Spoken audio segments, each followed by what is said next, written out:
সূর্য ওঠার আগেই প্রশাসনের চোখ ফাঁকি দিয়ে দেদারছে চলছে মাটি কাটা। ঝালকাঠি সদরের সুগন্ধা ও বিষখালী নদী থেকে অবাধে মাটি কাটছে এক শ্রেণীর প্রভাবশালী চক্র।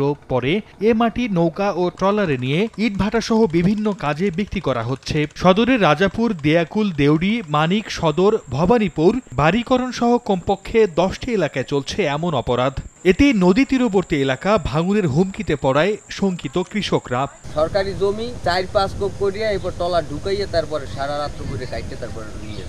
মাটি কাটলে তো এই বেড়ি ভেঙে গেলে তো সবারই ক্ষতি, ব্রিজ থাকবে না, গাড়ি চলতে পারবে না, মানুষ চলাচল করতে কষ্ট হইবে। মানকি, দেউড়ি এসব জায়গাতে ওই চর ওঠে, ওই চরগুলো কাটতে নিয়ে আসে এই বাটায় বিক্রি করি। তবে মাটি কাটা বন্ধে প্রয়োজনীয় ব্যবস্থা নেয়ার কথা জানান জেলা প্রশাসক। উপজেলার ইউনোদেরকে এবং এসিডেন্টদেরকে নির্দেশনা দেওয়া আছে এই বিষয়ে প্রয়োজনীয় ব্যবস্থা গ্রহণ করার জন্য। কৃষি বিভাগের তথ্য মতে চরসহ জমির টপসয়েল কেটে নেয়ার কারণে জেলার প্রায় 100 হেক্টর ফসলি জমির কৃষি উৎপাদন কমে যাওয়ার শঙ্কায় রয়েছে। সময় সংবাদ, ঝালকাঠি।